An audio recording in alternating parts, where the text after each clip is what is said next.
What brought you to the Marines? It's actually what brought me to the Marines. It's a bit of a story. I mean, look, my family had always served. My dad was in the Air Force. My grandfather was in the Army. My dad's stepfather, my dad's dad worked for the Department of Sanitation, but died when my dad was young. His stepfather had also served in World War II. My dad came from a Gold Star family.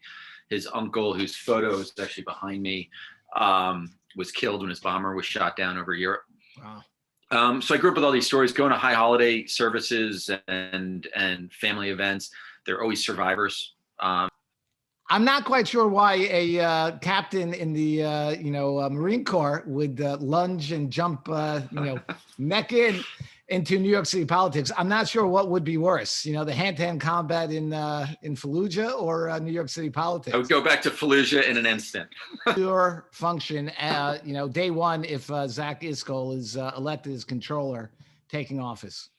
Yeah, so I think traditionally we look at the controller's office in two primary roles.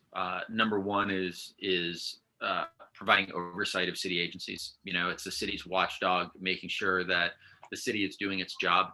A lot of people I think the first thing is most people are not familiar with what the controller does, right? And so number one, it's an independently elected office. The controller doesn't work for city council. Seek to divest the pension fund investments that are currently held in Israeli-based or Israeli-operated companies? So for short answer, no. I would say that there's a bigger role though, and that's that we need somebody on the bully pulpit who, one, asks the questions as to why are we singling out Israel? Why are we just looking at Israel, right? And number two, the thing I would say is if people really want to, people are coming to the table because they're concerned about human rights, right? Then they should put their money where their mouth is. And let's look around the world at places with egregious human rights violations. And let's have that conversation.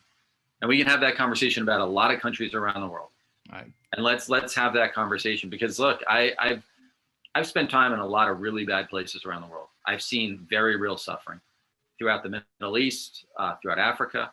I'm happy to talk to people about the suffering of people around the world, but let's have that conversation about what's going on in a lot of other countries. Do you have any specific initiatives that you like to see implemented going forward, in particular for small business, self-employed, to kind of jumpstart a recovery? Yeah, absolutely. I have a bunch. So I look at this from sort of two different angles. One is what resources do we have to invest in bringing jobs and bringing the economy back? I would want to lead efforts to create community banks in all 5 boroughs in different neighborhoods that are supporting small businesses, supporting entrepreneurs. I'd also, we're working on a 5-borough investment plan of using the pension fund to invest in businesses in the 5 boroughs. Right? It's not only can we generate a great return for the pension, it's also critically important to the future of this city. Also say, I sold one of my... Some folks running for mayor, I've heard, are advocating for I label it a delivery tax for Amazon packages delivered. Is that something, a mode of generating revenue that you'd be in favor of? I have to look more into it, to be honest. I think one of the things is that the city does need to find ways of increasing revenues. But I think it really has to be through growth. So I'm not sure, you may have seen this. There was a recent news article that 11219, which happens to be the zip code for Borough Park, is the most populous zip code in the United States for Amazon-based businesses. I did not know that. Yeah. I didn't see the article. I'd love to see it. If you want, I'll forward it afterwards. Yeah, will you send it to me? I would love to see it. Yeah. And so certainly there's great ingenuity coming out of that area and those individuals, but there's a concern that the reward for being showing some initiative in starting businesses in the city has become, and may continue to be because of difficult financial times, a cash cow. And there is no reward or incentive for being, a go-getter. It's more that we need to tax, and you serve as a way of getting other programs. Yeah, one of the things I want to do as controller is I want to dive in and do an audit of why things are so expensive in New York, right? Like, what's the economics of a $20, $25 hamburger, right? And where's that $20, $25 going, right? I'm willing to bet a good portion of that $20, $25 or an $8 beer is going to the city and the state, right? And so you look at it, you're like, oh, well, there's only 4 to 6% sales tax. But when you really start to dive into it and you say, okay, let's say a third of it is going to rent. Well, probably 50% of that rent check is going to the city and the state, right? Of marijuana? I think we're sort of already there. I think that there's the potential for tax revenues. I think, though, anybody selling the big potential for tax revenues, it's modest. But I am for legalization of marijuana. I think we're right around the corner from it anyways. But again, that's something that's taking place at the state level. Legalize gambling in the city itself. That's a tough one. I think that there's some things that can be done, in particular with sports betting and online sports betting, where you use technologies to bracket off certain areas. In particular, I think this is one way of getting people back into restaurants and bars in Midtown and other areas that have been significantly impacted by a lack of foot traffic, where you were in a growing call from certain areas for the government to actually insert itself into yeshivas in particular, vis-a-vis the degree and level of education provided. Is that something that you would use, or you'd allow the office to be brought into that kind of fight?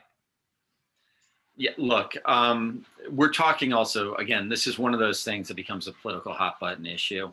And we're talking about a minority of yeshivas that are not teaching any English, math, science, or history, right? It is a minority. Most yeshivas are doing a great job and a better job than many of our public schools in educating kids. But there are state laws. As Jews, we believe in, following the law. There are state laws that set a standard for the education of kids, period, right? Like, you can't measure outcomes simply by inputs. Okay. Right? Like the actual outcome matters. And I think that I would apply this to the entire education system in New York City. Would you use the oversight ability and the audit ability of the Comptroller's office to investigate these claims? Yeah, I think, look, this is something that is personal to me. I've dealt with very real anti-Semitism in my life. Pains me to say it, but I dealt with it firsthand in the Marine Corps. I was, I remember seeing swastikas, in porta-johns throughout Iraq, overseas, people that I was fighting alongside, people with tattoos, and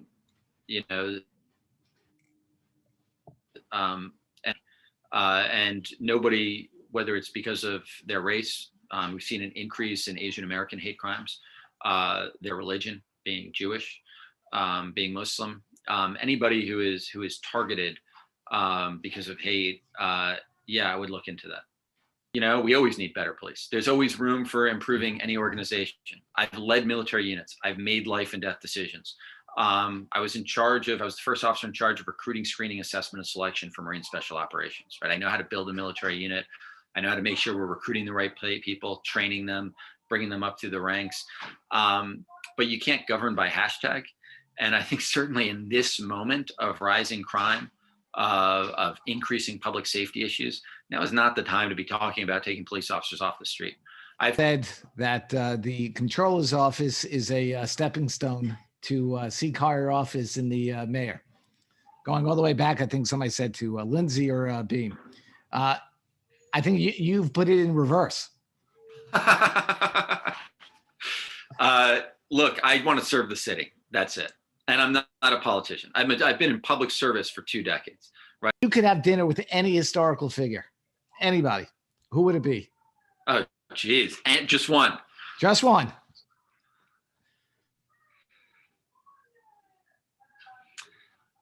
Oh, God. Yeah, I mean, there's so many that come to mind.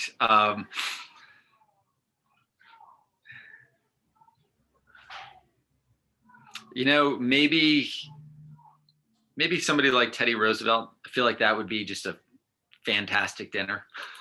So now the follow-up Larger question. than life. Yeah. The follow-up question is, where would you go for dinner? Oof. I'd love to have him over to my house. Okay, that's a first. What's the topic of conversation? I'd want to know about, it depends, I guess, on what period of his life we're in, but I'd want to hear his stories.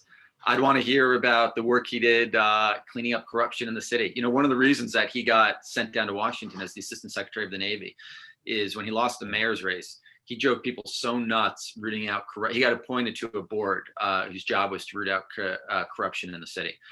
And he was driving people so nuts because he was so good at it that Tammany Hall begged people in DC to give him a job and get him out of the city. All the years of service, we wish you the best of luck. It's not going to be easy, but